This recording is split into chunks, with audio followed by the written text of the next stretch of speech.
Silchar news 24 আপনাদেরকে স্বাগতম জানাই। আজ হলো 25 সেপ্টেম্বর বৃহস্পতিবার। আজকের কয়েকটি বিশেষ গুরুত্বপূর্ণ খবর নিয়ে আসলাম। আজকের প্রথম খবরটি হলো আগামী দুর্গাপূজা উপলক্ষে রাজ্যের দুর্গাপূজা কমিটি সমূহদের জন্য রাজ্য সরকার থেকে আর্থিক সাহায্যের ঘোষণা করা হয়েছে। রাজ্যের প্রতিটি দুর্গাপূজা কমিটিকে রাজ্য সরকার থেকে 10,000 করে টাকা প্রদান করা হবে। রাজ্যের মোট 7,817টি পূজা কমিটিকে দেওয়া হবে এই টাকা। আগামী 26 এবং 27 সেপ্টেম্বরেতে পূজা কমিটি সমূহ দেরকে দেওয়া হবে এই টাকা বলে ঘোষণা রাজ্যের মুখ্যমন্ত্রী ডক্টর হিমন্ত বিশ্ব শর্মার। এদিকে রাজ্য সরকারের অরুণোদয় প্রকল্পের হিতাধিকারী মহিলা সকলদের জন্য এসেছে একটি বিশেষ খবর।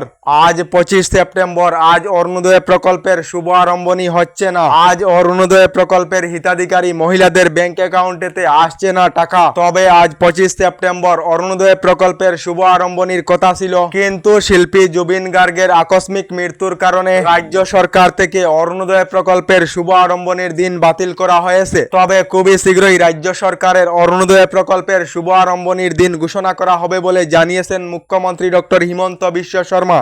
এদিকে শিল্পী জুবিন গার্গের মৃত্যুর রহস্য সংক্রান্ত বড় খবর এবার প্রকাশ্যে এসেছে। জুবিনের মৃত্যুর রহস্য উন্মোচনে তদন্ত করবে এবার এসআইটি গঠনের জন্য ডিজিপি কে নির্দেশ দিলেন মুখ্যমন্ত্রী ডক্টর হিমন্ত বিশ্ব শর্মা। ঘটনায় জড়িত থাকা কাউকে রেহাই দেওয়া হবে না বলে কড়া বার্তা মুখ্যমন্ত্রী ডক্টর হিমন্ত বিশ্ব শর্মার। তদন্তের জন্য সম্পূর্ণ স্বাধীনতা দেওয়া হবে তদন্তকারী এসআইটি দলকে। জুবিনের মৃত্যুর রহস্য উদ্ঘাটনের দাবিতে গুয়াহাটি উচ্চ আদালতে জনস্বার্থে মামলা দায়ের করা হয়েছে। আগামী 10 নভেম্বর সেই মামলার শুনানির দিনক্ষণ ধার্য করেছে গুয়াহাটি উচ্চ আদালত বলে খবর এসেছে।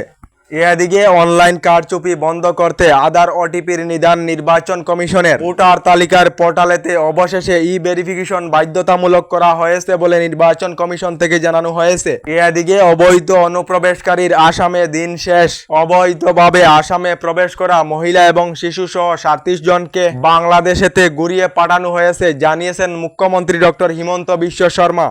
এদিকে রাজ্যের মোট 11,250 জন মেধাবী ছাত্রছাত্রী যারা এবছর উচ্চ মাধ্যমিকে 80% উপর মার্কস পেয়েছেন তাদেরকে আসাম সরকার থেকে বাণীকান্ত কাকতি অ্যাওয়ার্ডের অধীনে বিনামূল্যে সরকারি স্কুটি প্রদান করা হবে বলে রাজ্য সরকার থেকে জানানো হয়েছে। এদিকে গড়েতে উজ্জ্বলা যোজনার গ্যাস কানেকশন না থাকা সকলদের জন্য এসেছে একটি ভালো খবর। আবারও নতুন করে দেশের 25 লাখ পরিবারদেরকে প্রধানমন্ত্রী উজ্জ্বলা যোজনার অধীনে বিনামূল্যে গ্যাস কানেকশন প্রদান করা হবে। যে সকলেরা এখনো পর্যন্ত সরকারি গ্যাস কানেকশনের জন্য আবেদন করেননি অনলাইনের মাধ্যমে আবেদন করিতে পারিবেন বলে জানানো হয়েছে। এদিকে রাজ্য সরকারের মুখ্যমন্ত্রী মহিলা উদ্যমিতা প্রকল্পের অধীনে রাজ্যের যে সকল মহিলারা রয়েছেন তাদেরকে আসাম সরকার থেকে 10,000 করে টাকা দেওয়া আরম্ভ হয়েছিল। ইতিমধ্যে রাজ্যের বিভিন্ন সমষ্টির মহিলাদেরকে 10,000 করে টাকা প্রদান করা হয়েছে, কিন্তু এখনো পর্যন্ত রাজ্যের বিভিন্ন সমষ্টির মহিলাদেরকে রাজ্য সরকার থেকে 10,000 করে টাকা দেওয়া হয়নি। কারণ হলো হঠাৎ শিল্পী জুবিন গার্গের আকস্মিক মৃত্যুর কারণে রাজ্য সরকারের বিভিন্ন প্রকল্পের কার্যসূচি ইতিমধ্যে স্থগিত রাখা হয়েছে বলে জানানো হয়েছে।